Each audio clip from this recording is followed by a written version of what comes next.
What's up guys, Jonas from Huvis here. Today I was going to make a video sort of going over a bunch of things you need to know before you buy a bow for bow hunting, or at least before you start shooting your bow. I started bow hunting a few years back, and there was a couple of things I did that I wish that, that I hadn't done, or that somebody had told me, or I had maybe looked a little bit more into it. But so I was gonna make a video about a few things with bow, equipment for the bow, arrows, stuff like that. So I'll just quickly go through everything, and then we can make a more in detail video about each thing if that's something people would like. But the first thing is buying a bow. I highly recommend that you go out and buy or try a bow before you buy it. Don't just buy one on Amazon and have it shipped to your door and then start shooting it the next day. There's so many things that needs to fit you physically, arm length, etc., etc. So don't just go buy a bow from Amazon or whatever it is. Go to a local bow store and try a few different ones out and have the guys down there fit you. By fitting you, I mean that one of the big things with a bow is to have the right draw length. Draw length is basically the length that is extended when you're holding your bow. I got my bow right here. I'm 6'1", but with little T-Rex arms, so I have a 28-inch draw length. So when I draw, that's perfect for my setup. It feels comfortable. I can have a nice anchor point, which is where I want to hold my release. And that's just the distance or the length of draw length that work for me. Most bow have some sort of flexibility adjustment in the draw length. I think this one is 26.5 to 28. And so this one is maxed out for me, but it works out great for me. Anyway, so draw length. There's a bunch of things online where you can say, oh, if you're holding out and measure in half, la la la la la. Don't do that, and then again go online and buy it, because now you say it works for you. Go to the bow shop, they will do it right for you. Those measurements don't always work. So anyway, go over a couple of things. Draw length, like we just talked about. That's the number one thing. The other thing is draw weight. How many pounds am I pulling my bow, my string? So I started out with an adjustable bow. So it was an Edge something, or a Bear, whatever it was. It was a bow where I could adjust the poundage of my bow. So I could adjust it from, I think, 17 pounds till 70. And I could also adjust the draw length on it. It didn't really matter because I already knew what draw length I wanted. But the draw weight is pretty important. When you start out, 50 pounds might feel like a bunch. If you're just sort of a normal, not super buff, not, whatever guy like me, 50 pounds in the beginning for me was a lot to pull. I had to really get back at it and pull it. And, but with time and figuring out technique to draw and everything, my draw weight went up and up and up. And now I'm shooting 70 pounds, which is max for this one. The one thing is, don't be a Superman. Don't try to say, oh, I can do 90 pounds, blah, blah, blah. Well, if you're standing in a tree and it's freezing cold out and you got 90 pounds, and you're going to draw it, and you are not like Cam Hanes or Joe Rogan or whatever it is, good luck. So no one's going to care when you hit that deer how many pounds you pulled. If you feel like 80 is your max, go with 70 or whatever it is. Something that's comfortable to pull back, where you don't have to pull your elbow down to get up. Just a nice high elbow, back solid, and you're stable when you're doing it, so you're not shaking around too much. Again, the bow shop will set you up with this thing. The one major thing I would say right away, and the reason why I want to make this video, is that I'm a member of a lot of bow hunting Facebook groups, and I've seen a lot of people saying, oh, I was practicing pulling my bow today, yada yada yada, and they're doing it without an arrow. Not. If you do that and you pull back and you're pretending to shoot without an arrow nock, you can break your bow. It might not break. It could break. You don't want that. Always have an arrow nock, and if you're obviously practice it inside, do it towards a target or whatever it is, or never pull with an arrow towards any animals or human beings or whatever. Always do it safe, but never pull the bow without an arrow in it. It's not a good thing. So next couple of things I'd like to go over is quiver. This is the quiver that we have our arrow stuck in. People are going to ask me why I have a yellow one. That's because that's my small game arrow. So if I sit in a tree stand and a small game come by, squirrel, rabbit, whatever it is, this is my arrow. I know which to grab without having to look up. So there you go. Anyway, quiver. You can get quivers that can hold 3, 4, 5, 6, 7, 8 arrows. I'm not sure, it might even be more than that. But this one for me, I think it can actually hold 6, but I have 4. Sometimes I even just go with 3. But always make sure that the quiver you get can fit your arrows. So now there's 4mm, 5mm, 6mm, I think 7mm arrows. So not all quivers will fit all the different size arrows. So just make sure before you order a new quiver that your arrow will actually fit the quiver that you get. The other thing I'll talk about real quick is your bow sight. So I've actually seen a couple of posts with people shooting without a sight on.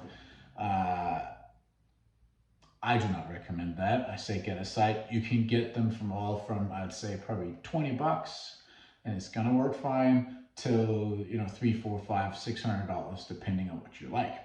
So a $20 one is going to be more of a set sight where you have probably 3, 4, 5 pins in it. And those pins you will have to set on whatever distances you like. So let's say it'll be 10, 20, 30, 40, 50. That will be where you have to set them. The very important thing about that is when I went out and bought my first bow at Bass Pro Shop, the guy at the Bass Pro Shop told me that the sight was already at 20, 30, 40. Well, there's no chance he knows that because we were setting the draw weight to different things. I was trying at 40. That was too easy, if you want to say that. I was trying at 60. That was too much for me then, back and forth. And we were also messing around with my draw length, which turned out to be wrong. And later on, I got that corrected at a real bow shop. But the thing is that you have to sight in your own sight. So you have to either Google or YouTube, whatever it is, how to sight in your sight and what kind of sight you want. So I chose to go with a 3-pin, as you can see, 3-pin, but also adjustable and movable sight slider. And I started out with a 5-pin sort of non-slider. It was too busy for me. Some people might like it. For me, it was too much going on in the sight house. I had a tough time focusing on whatever I had to hit. And then I went to a 1-pin slider where you just, instead of having 3, you have 1 pin and you constantly have to dial into where you want it to go. So if you click a target in at 55, I had to dial it to 55 all the time. You will be tinkering around with this stuff when you get into it. I'm warning you, it is addicting and it's a lot of fun. But the sight then I chose to go with was the 3 with the slider. So I have mine set at 20, 30, 40, and then I can slide my bottom pin to whatever I want. I think all the way down to 100 on this one, which I'm not going to shoot at. I do practice out to around 70 and 80. I'll probably never take a shot out that far. I did kill an antelope at 55 last year, and I practiced a ton at that 70, 80 yards, and I felt pretty good about the 55-yard shot. So practice a little further out, but start. I did the wrong thing. I thought, man, it's cool to shoot 50 yards. Start at 15 or 20 yards, then move to 30, then move to 40. Get comfortable at all those lower ranges, because the majority of the time, if you're whitetail hunting especially, you'll be shooting that whitetail within probably 20 or 25 yards if you're in the tree stand.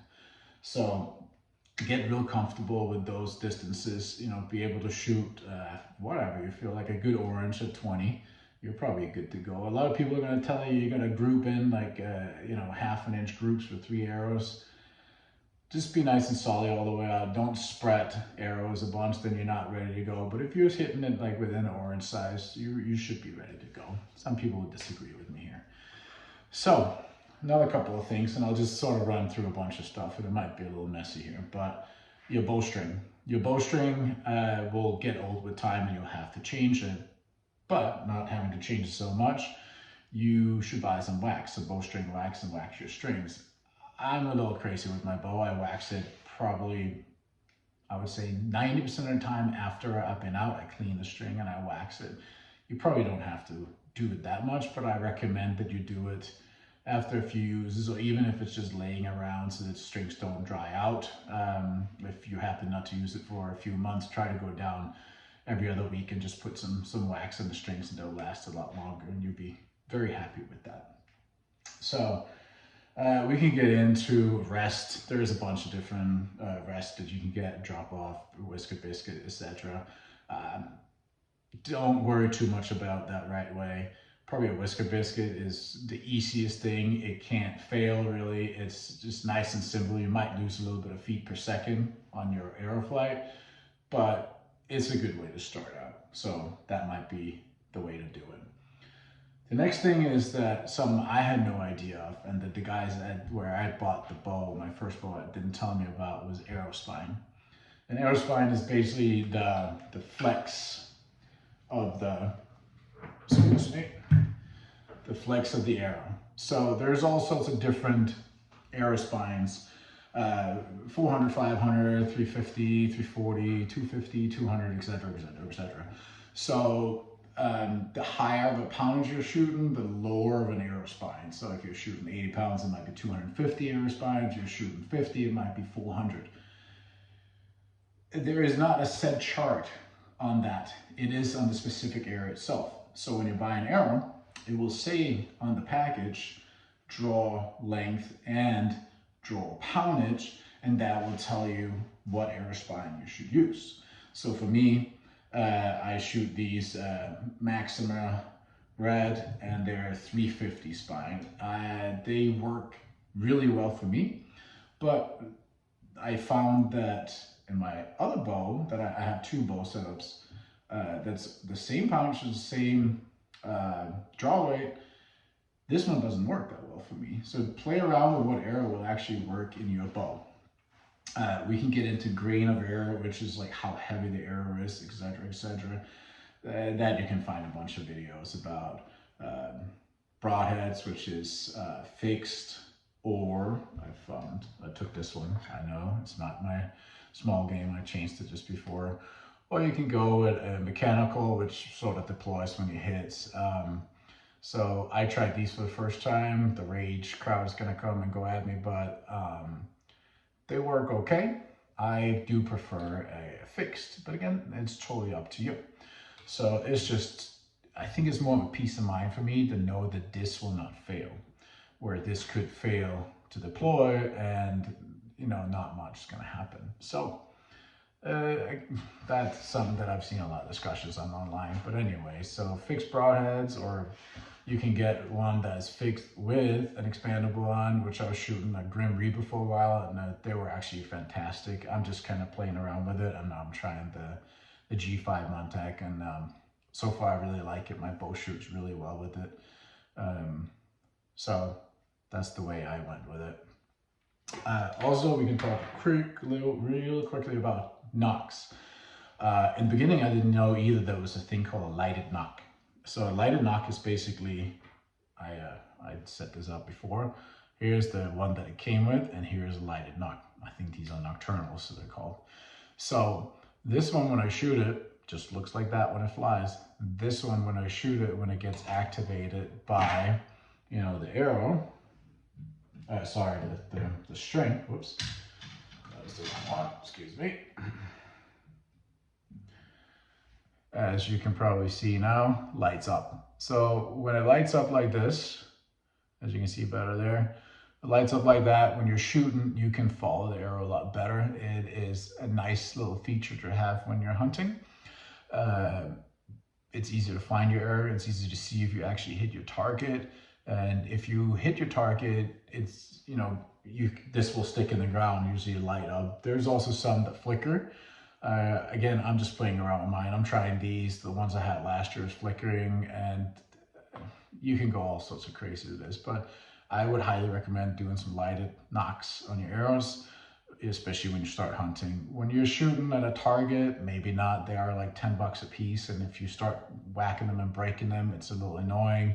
Where if you're breaking one of these, they're 50 cents or whatever it is. So that's an easy thing to do. So lighted nocks, good idea. I like it a lot. Go down and find your arrow, check for blood, if it's got good blood on it or not.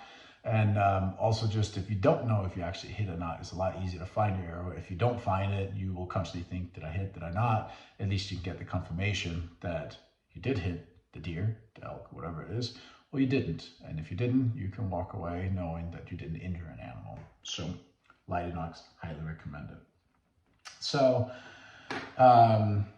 we can also real quick go to the stabilizer. The stabilizer is this sucker right here.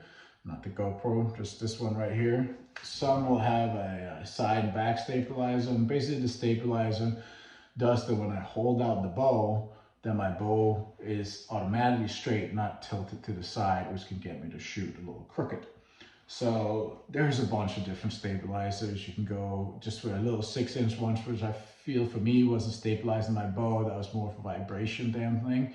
I think this is a 10-inch or a 12-inch, and that seemed to work real well for me. I did have a side or a back stabilizer on there. I found that it was getting a little bit in the way when I was up in the trees. I did like shooting with it, but it did not make a difference until I was shooting 65, 70, 75 yards, and I'm not going to do that in a whitetail. I do have a different setup if I was to go elk hunting, which will be longer shots than whitetail usually, and I have a much longer stabilizer on, so I can really shoot well, and with that I shoot very accurate out till 75, 80 yards, which would be my absolute max on an elk, which is much bigger than a whitetail. So anyway, I know it was a little messy, a little all over the place, but I hope that at least there was something in there that you guys can use. And again, do not draw your bow before you have knocked an arrow. If you release it, you could break it. Please don't. I see so many pictures of, oh no, look what happened. I drew my bow, I was practicing, and it broke. So anyway, hope you liked the video. Check out some of my other videos. There's some hunting, fishing stuff in there, fly tying. If you like that too, please subscribe.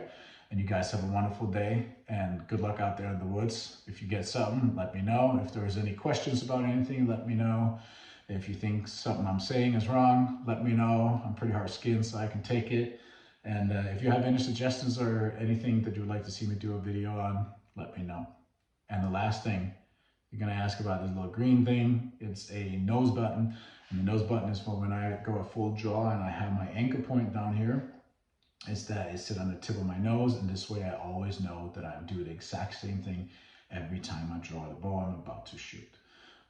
I really like it for the $10 or $12. It made a huge difference actually in my shooting. I was quite surprised. So check out nose button, a kiss button. If some people like to have it on their side of their mouth, I like it on the tip of my nose.